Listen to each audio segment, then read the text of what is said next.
Aragon. Préface à Aurélien. Voici le temps enfin qu'il faut que je m'explique. Gallimard, 1966. On m'a souvent demandé de m'expliquer sur Aurélien. On m'a pris à partie sur le personnage, les personnages d'Aurélien. Et j'ai laissé longtemps parler.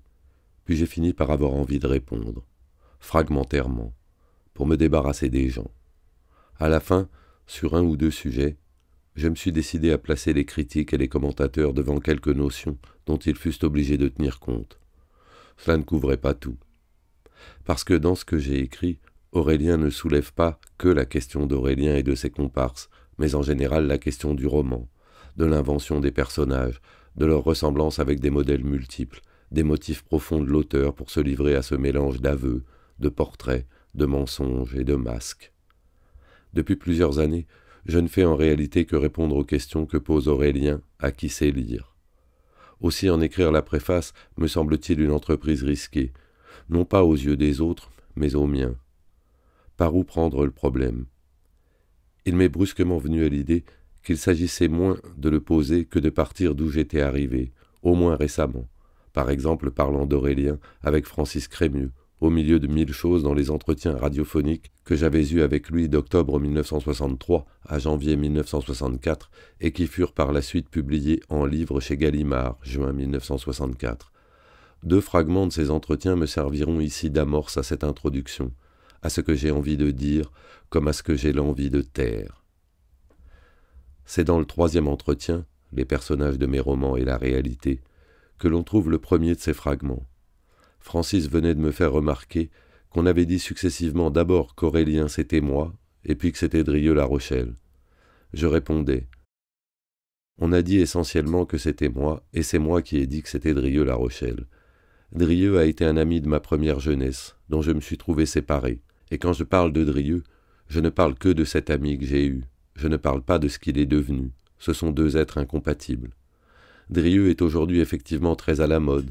On donne de lui les images les plus diverses et les plus folles, qui n'ont aucun rapport avec l'homme que, pas seulement moi, tous ses amis ont connu. Et je pense qu'Aurélien est un portrait plus fidèle de Drieux, bien que ce ne soit que partiellement un portrait de Drieux. La chose était indiscutablement dans ma tête. Il va sans dire que bien des traits d'Aurélien viennent de moi, parce que je n'étais pas dans Drieux et que, quand je mettais Drieux en face de certaines situations, c'était en moi que se trouvaient les solutions et les pensées. Mais Aurélien n'était pas plus au fond Drieux-La Rochelle que moi-même. Il y a un 3e facteur qui est une composante du personnage d'Aurélien. C'est qu'Aurélien, plus que tel ou tel homme, est avant tout une situation, un homme dans une certaine situation. C'était avant tout pour moi l'ancien combattant d'une génération déterminée au lendemain de l'armistice en 1918, l'homme qui est revenu et qui ne retrouve pas sa place dans la société dans laquelle il rentre. Et que ce côté ancien combattant ait existé chez Drieux, comme chez moi-même, avec des formes différentes, cela est certain. S'il relève de quelque chose dans le personnage d'Aurélien, c'est surtout d'une image littéraire qui existait déjà à cette époque, sans être entièrement approfondie, de l'ancien combattant, et qui m'avait beaucoup frappé alors, l'image que j'ai eue constamment dans la pensée en écrivant Aurélien. Je veux parler des personnages de Chéri, non pas le Chéri de Chéri, mais celui de la fin de Chéri. Et je reconnais qu'Aurélien doit énormément au roman de Colette. Sans doute Colette ne portait-elle pas ce qu'elle sentait fémininement à propos de la fin de Chéri, jusqu'aux conséquences que moi, qui étais un homme plus jeune et animé d'autres préoccupations, je voulais souligner. Mais quand même, on ne peut admettre qu'Aurélien soit telle ou telle personne, et oublier cette lumière particulière qui me venait de Colette, et dont je lui rends volontiers, dira-t-on, la paternité ou la maternité. Peut-être faudrait-il ajouter à ceci quelques précisions. Aurélien n'est ni Drieux ni moi, si j'ai pourtant cherché dans l'un et dans l'autre une sorte de vérification du personnage créé. Par exemple, quand j'ai commencé à écrire Aurélien, en faisant d'Aurélien un homme de la classe 11 qui avait achevé sa guerre à l'armée d'Orient, je pensais certainement à Drieux. Mais j'avais alors sous les yeux le développement du personnage, d'Andrieux, homme de Doriot, écrivant dans l'Émancipation nationale un article de dénonciation contre moi. Mon propos était bien de mener par la logique de sa vie et de l'histoire ce personnage montré d'abord dans sa jeunesse comme un Drieux, inspiré de celui qui avait été mon ami, jusqu'à en faire un homme de Vichy.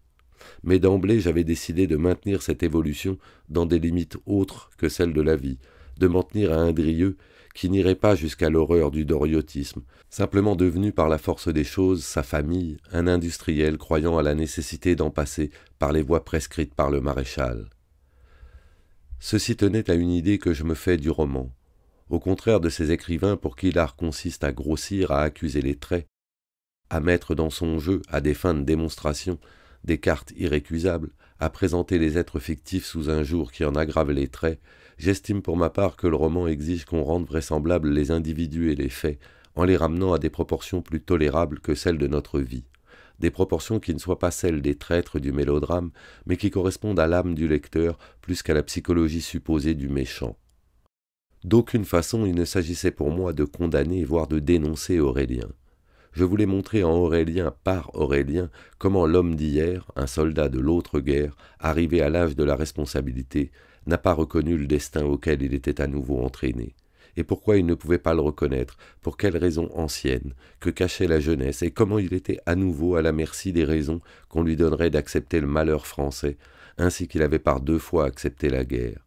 Et, écrivant ceci aujourd'hui, 22 ans après avoir achevé Aurélien, j'en regarde encore le personnage sans haine, avec le respect dû à l'être humain, à un être humain que j'ai cherché à comprendre, même si derrière Aurélien l'Heurtillois se profile un paysage atroce, même si Aurélien l'Heurtillois, qu'il le veuille ou non, devait, au-delà du roman, devenir l'instrument de tout ce qui m'est ennemi.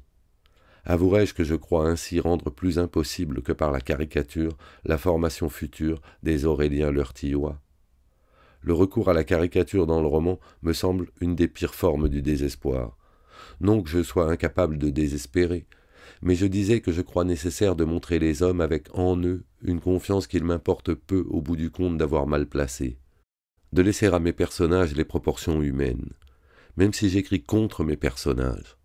Enfin, j'ai toujours prétendu qu'il fallait non point regarder la réalité à la loupe, mais au contraire, la sous-écrire, se refuser à prendre argument des traits monstrueux de la réalité.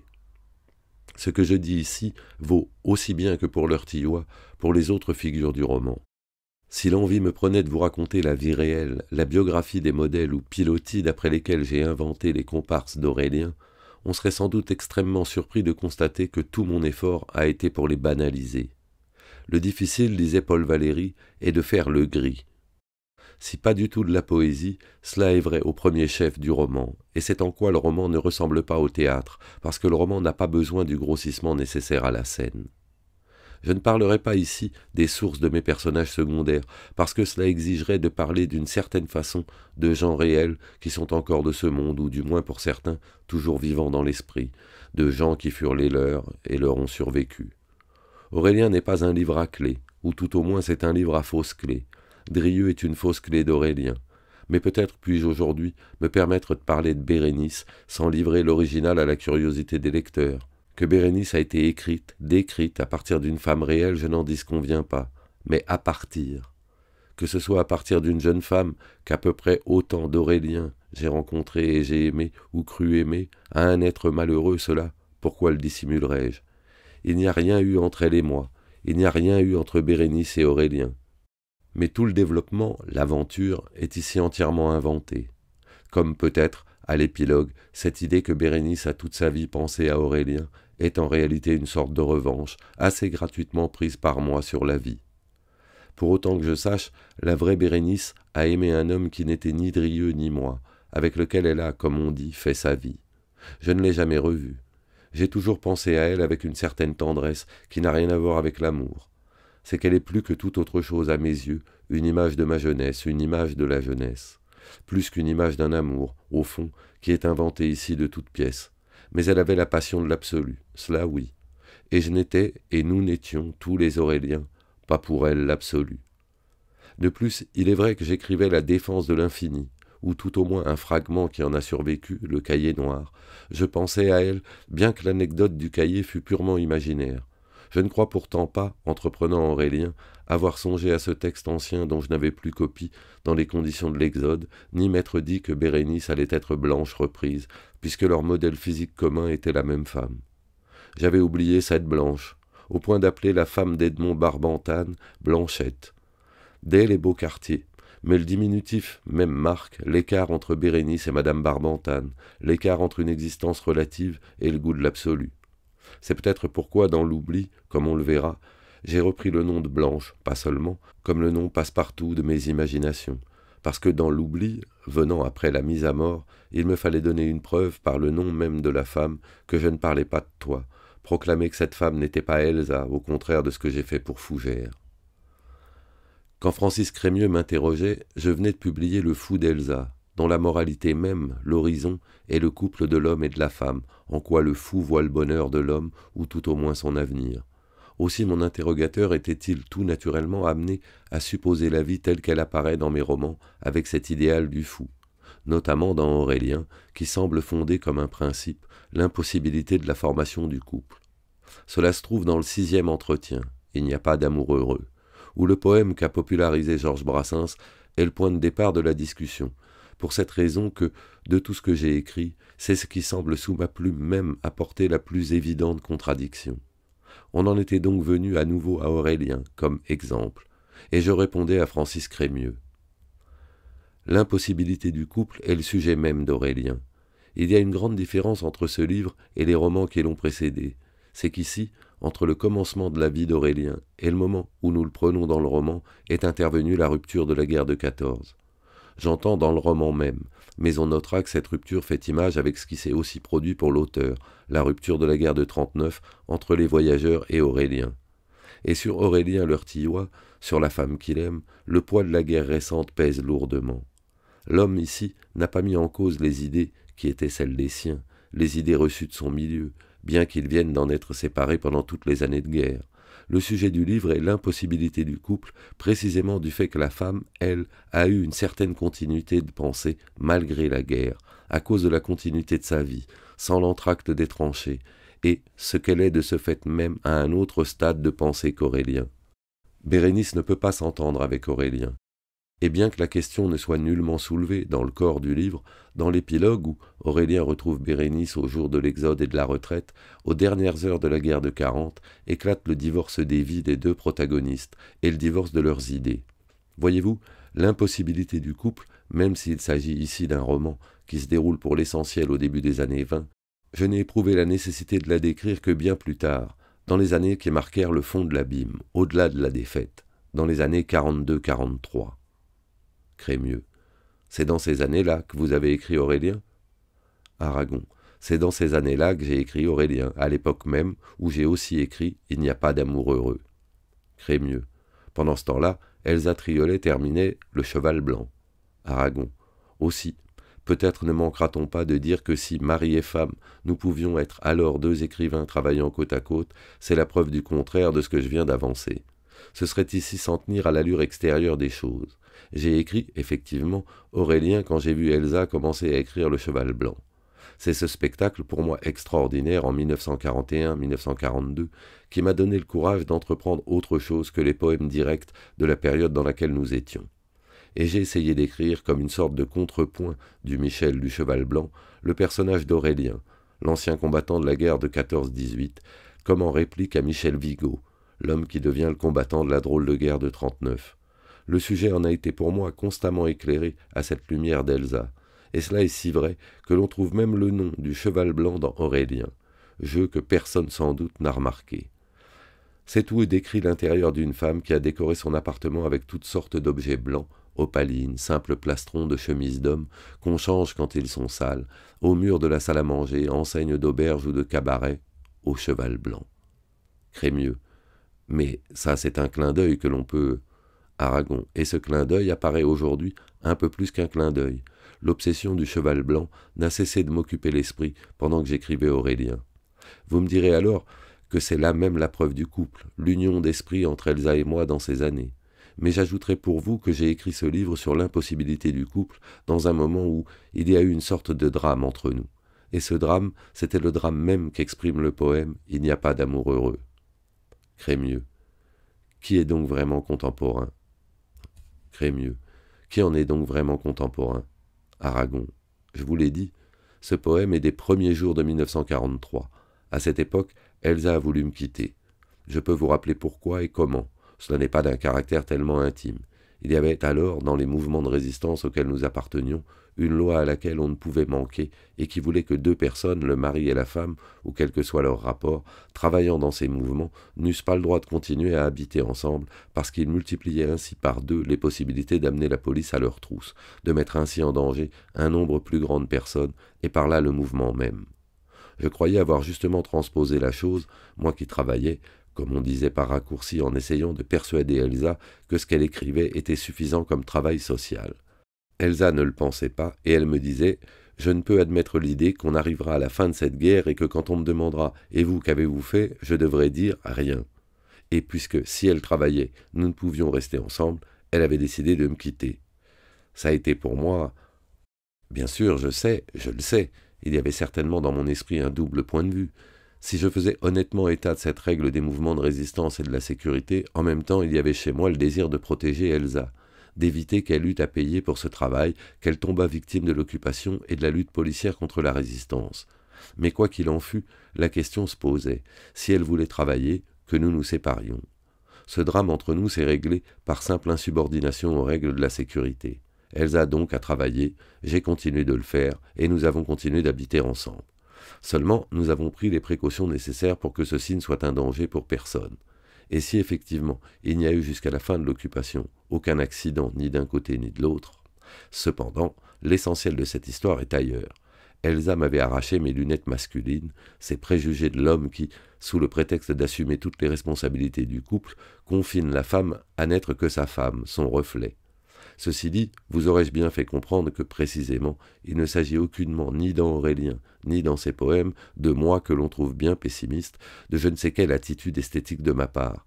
Tout cela traduisait exactement et simplement la vie, notre vie.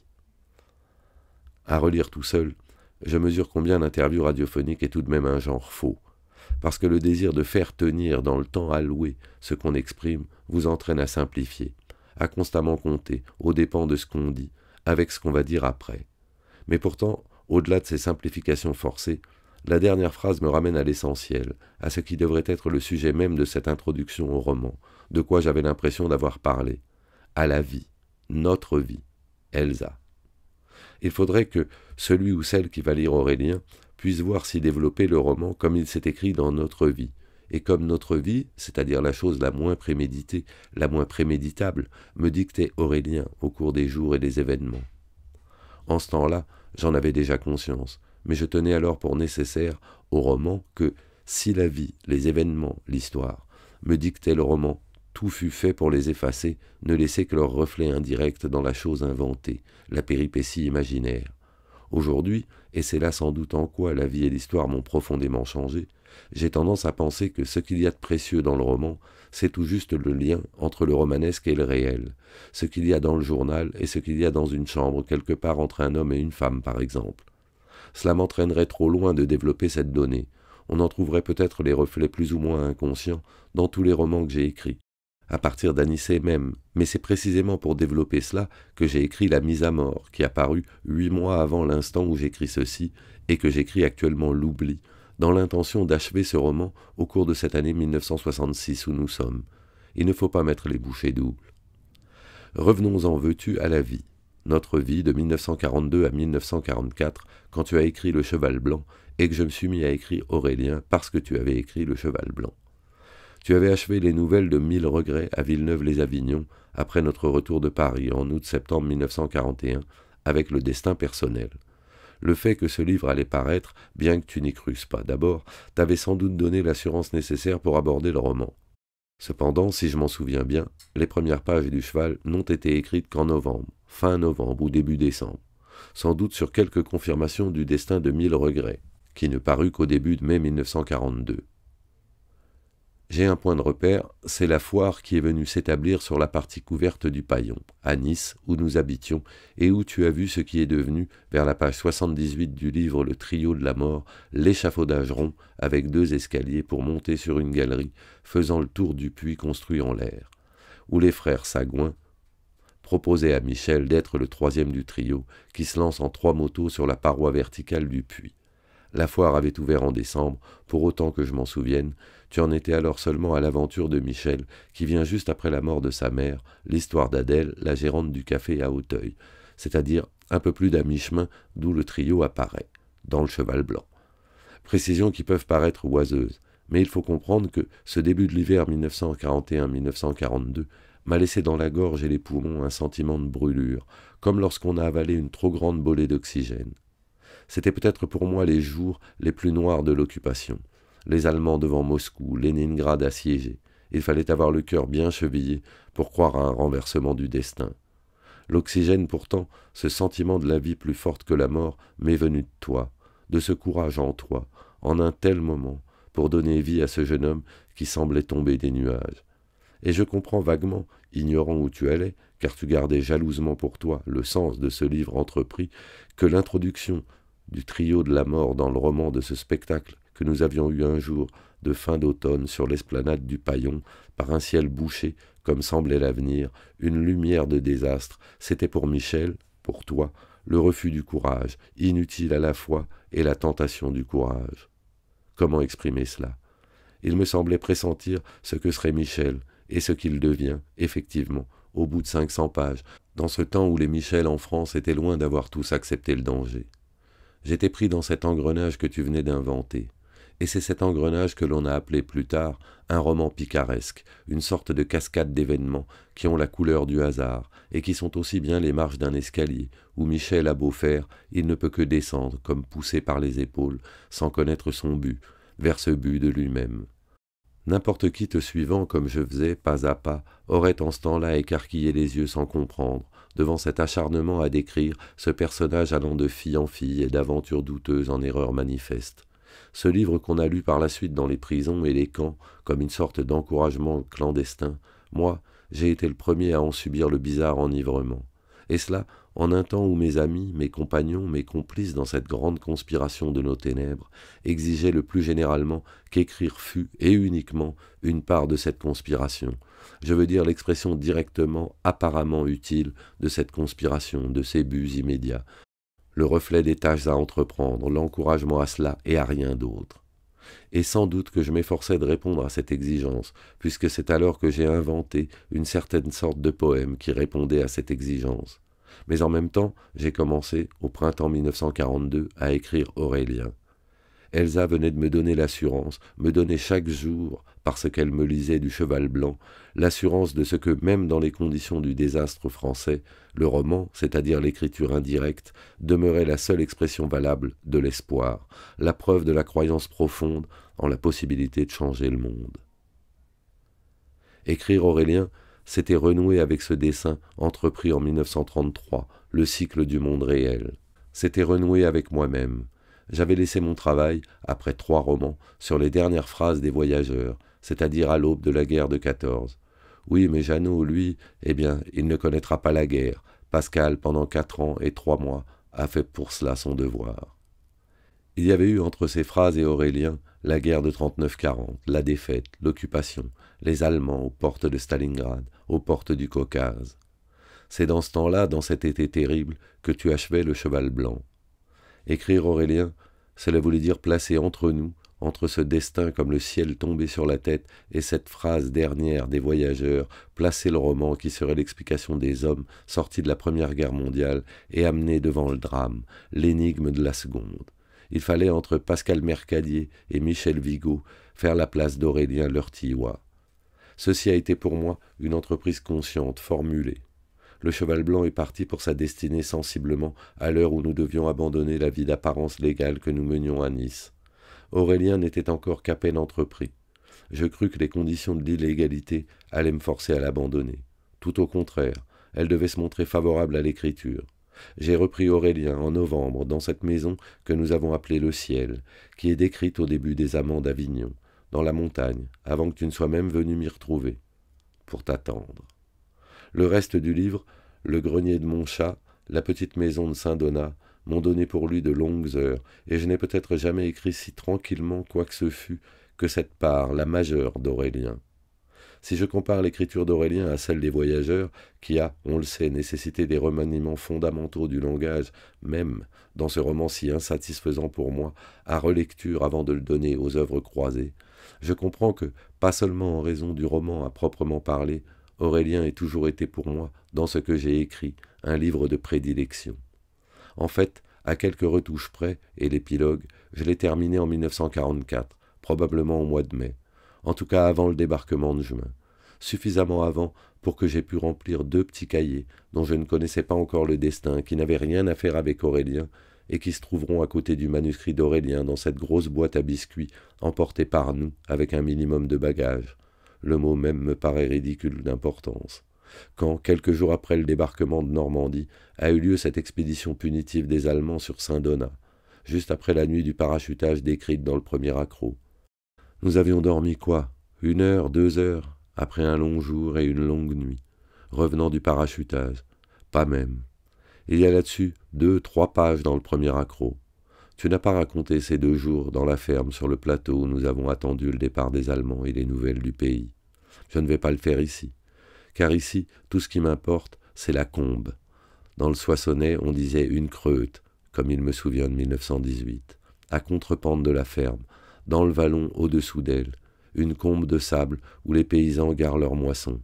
Les nôtres de paysans, ceux chez qui nous avaient laissé les gars du maquis partis pour garder la route vers Tain-l'Ermitage, je dois dire qu'ils ne nous inspiraient pas grande confiance, avec une certaine venette de notre présence, mécontents que nous écoutions la radio, prétendait-il pour le prix de l'électricité, regardant avec méfiance mon rasoir électrique, ça aussi ça coûte. Et nous avions en cachette d'eux porté nos manuscrits dans la combe, enterré nos boîtes de fer dans le sable. Ce n'était pas sous un péché comme les cahiers de Louise Delfort, mais les nouvelles du premier accroc, et Aurélien était là, et, avec, les 2 petits cahiers de quoi je ne savais trop, ce qui sortirait et qui contenait en réalité 2 chapitres de ce qui devint les communistes, 5 ans plus tard. Il manquait cependant à Aurélien son épilogue. J'avais reculé à l'écrire, cela demandait à l'homme de 1944 une difficile accommodation du regard. Peut-être les pages sans but, encore par quoi j'étais revenu à 1939 à la défaite espagnole, ces minutes de l'exode des républicains vers la France, avaient-elles pour inconsciente intention de me rendre possible ce retour en arrière dans ma réalité, qui se présente comme un bond en avant du roman. Quand il ne fut plus nécessaire d'enterrer des boîtes à biscuits dans les combes, je donnai sa fin à mon roman, cette image de juin 1940. Pour qu'ici soit complète l'histoire du croisement, j'attirerai l'attention sur un fait que cet épisode de notre exode à nous, écrit tout juste 2 ans après que tu eus achevé les dernières pages du Cheval Blanc, avait pour but d'aligner dans le temps Aurélien et tout le monde réel sur la fin du cheval. Car, mis à part les 4 pages finales de celui-ci, qui sont là, pour amener la lettre par quoi nous apprenons la mort de Michel Vigo, le roman, à proprement parler, se termine avec le chapitre antérieur, quand Simone, en juin, quitte Paris. L'embouteillage épais, comme la nuit, commençait à la porte. C'est dans cet embouteillage épais, qui se prolonge à travers la France, que Bérénice et Aurélien se retrouvent, et que Bérénice meurt, comme il fallait bien que mourût Michel. Mais cet épilogue est écrit au moment où l'on voit le bout du tunnel, entre les 2 débarquements.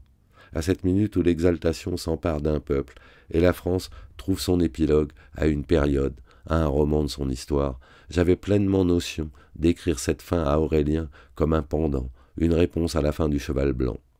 On peut y voir comment le goût de l'absolu chez Bérénice s'est, avec la vie, transformé en cette conscience, que vous l'appeliez morale ou politique, qui lui fait dire « Il n'y a vraiment plus rien de commun entre vous et moi, mon cher Aurélien, plus rien ». Je dis ceci pour les critiques de gauche qui m'ont été faites de cette introduction d'un concept aussi peu scientifique, c'est bien comme ça qu'on dit, que le goût de l'absolu dans Aurélien. Et le parallèle en cela se fait non point entre Aurélien Leurtillois et Michel Vigo, mais entre Bérénice et Michel. D'ailleurs, ne sont-ils pas de la même génération? À 2 ans près, je ne vérifie pas, ils ont le même âge. L'un comme l'autre auront en fait perdu la vie pour rien. Je veux dire pas pour une victoire. Pour quelque chose tout de même, car Michel, ceux qui vont avec, 2, 3 ans après sa mort, reprendre le combat, verront en lui leur grand frère, et Bérénice est morte pour donner couleur à ce que devient Aurélien. Par un autre chemin que l'insulte ou la lutte armée, Bérénice sait qu'il n'y a plus rien de commun entre elle et Aurélien. L'abîme s'est creusé entre eux. Voilà ce qu'elle proclame à la dernière minute. Aurélien, c'est celui qu'elle a aimé, et dont l'histoire a fait cet homme qui est étranger à son amour. Et à côté du manuscrit d'Aurélien, il y avait dans la combe, au dernier jour du drame commencé par la mort de Michel et la mort de Bérénice, les graines d'un autre roman, les communistes. Comme la dernière phrase des voyageurs, trop amère pour demeurer la dernière, appelait 5 ans plus tôt, cet Aurélien dont je n'avais pas idée.